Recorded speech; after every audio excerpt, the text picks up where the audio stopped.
నమస్కారం. ఈరోజు మనం ఒక చాలా ముఖ్యమైన ప్రశ్న గురించి మాట్లాడుకుందాం. అసలు గొడవలు, సంఘర్షణలు ఎక్కడ మొదలవుతాయి? యుద్ధభూమిలోనా లేక మరెక్కడైనా? రండి ఈ విషయంలోకి కాస్త లోతుగా వెళ్దాం. చూడండి, యుద్ధమనగానే మనకు వెంటనే ఏం గుర్తొస్తుంది? సరిహద్దులు, సైనికులు, పెద్ద పెద్ద ఆయుధాలు, కరెక్టే గదా? కాని ఒక సంఘర్షణ నిజంగా అక్కడే మొదలవుతుందా? లేకపోతే దాని మూలాలు ఇంకెక్కడో చాలా లోతుగా పాతుకుపోయున్నాయా?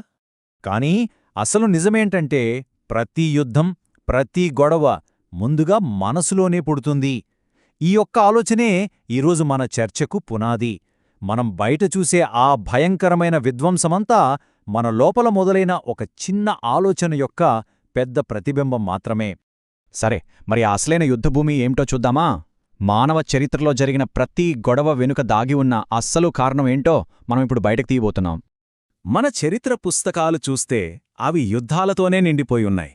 మొదటి ప్రపంచ యుద్ధం, రెండో ప్రపంచ యుద్ధం, అసలు లెక్కేలేదు, ఒకదాని తర్వాత ఒకటి ఎన్నో. ఈ సంఘర్షణల గురించి మనందరికీ తెలిసిందే. అయితే ఇక్కడ మనం ఆలోచించాల్సిన ముఖ్యమైన విషయం ఒకటుంది. ఇంత వినాశనానికి దారితీసిన యుద్ధాలన్నింటి వెనుక ఒకే ఒక అసలు మూలకారణం ఏమైయుంటుంది? రైట్, ఇప్పుడు మనం అసలు పాయింట్కొస్తున్నాం. యుద్ధం అనే ఆ పెద్ద చెట్టుకి విత్తనాల్లాంటి ఆలోచనలేంటో ఇప్పుడు చూద్దాం. మొట్టమొదటిది చాలా ముఖ్యమైంది, భేదదృష్టి. అంటే మేము, వాళ్ళు అని చూడటం అన్నమాట. అవతలి వాళ్ళు వేరు, మనం వేరు అనే ఫీలింగ్ ఎప్పుడైతే వస్తుందో అక్కడే గొడవకు మొదటి బీజం పడుతుంది. ఇక రెండోది అహంకారం. అంటే నేనే కరెక్ట్, నేను చెప్పిందే వినాలి అనే మొండిపట్టు. ఈ అహంకారమే ఆ మనం వాళ్ళు అనే తేడాని ఇంకా పెద్దది చేస్తుంది. ఆ తర్వాత ఫైనల్గా ఒక ఆలోచన పుడుతుంది, నేను గెలవాలి, అవతలివాళ్లు ఓడిపోవాలి. ఈ గెలుపు ఓటమి మైండ్ సెట్ వచ్చిందంటే చాలు, ఇక యుద్ధానికి నిప్పు అంటుకున్నట్టే. అయితే వినడానికి కొత్తగా ఉన్నా ఈ ఆలోచన అస్సలు కొత్తది కాదు. వేల ఏళ్ల క్రితమే భగవద్గీతలో మనకు ఈ జ్ఞానం దొరికింది. దాని గురించి ఒక్కసారి చూద్దాం. భగవద్గీతలో మనకు కనిపించేది కురుక్షేత్ర యుద్ధం. బయటకి సైన్యాలు పోరాడుతున్నాయి. కాని అసలైన యుద్ధం ఎక్కడ జరిగిందంటే అర్జునుడి మనస్సులో. అదే అసలైన మనోక్షేత్రం. బయట ఉన్న సైన్యం కన్నా తనలో తాను పడుతున్న సంఘర్షణే అతన్ని ఎక్కువ బాధపెట్టింది. మరి అర్జునుడి లోపల ఉన్న అసలైన శత్రువులు ఎవరు? కౌరవులు కాదు, అస్సలు కాదు. తనలో ఉన్న గందరగోళం, బంధాలమీదున్న మోహం, ఓడిపోతానేమో అన్న భయం, ఇవే అసలైన శత్రువులు. సరే, ఇప్పుడు ఆ పాత కథల నుంచి మన రోజువారీ జీవితాల్లోకి వచ్చేద్దాం. ఈ కాన్సెప్ట్ మనకు ఎలా ఉపయోగపడుతుందో చూద్దాం.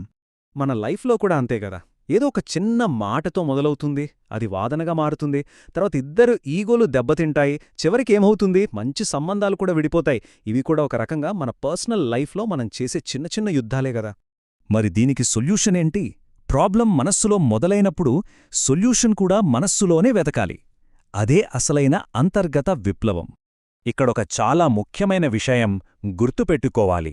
బయట ప్రపంచంలో యుద్ధాలు ఆగిపోవాలంటే ముందు మనలోపల, మన మనసుల్లో జరుగుతున్న యుద్ధాన్ని మనం ఆపాలి.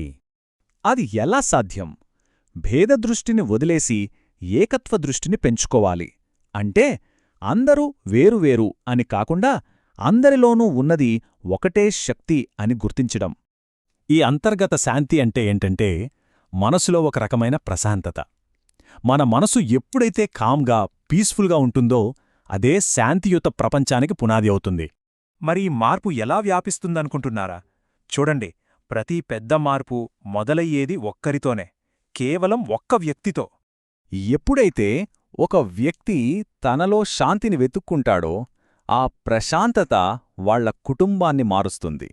ఒక్కో కుటుంబం మారితే ఆ ప్రభావం సమాజం మీద పడుతుంది. అలా సమాజం మారితే మొత్తం ప్రపంచమే మారుతుంది కదా. అందుకే పెద్దలంటారు, మన మనసులో శాంతి ఉంటే మనం ప్రపంచానికి శాంతిని తీసుకురాగలమని. అంటే ప్రపంచ శాంతి అనేది మనందరి వ్యక్తిగత బాధ్యత అన్నమాట.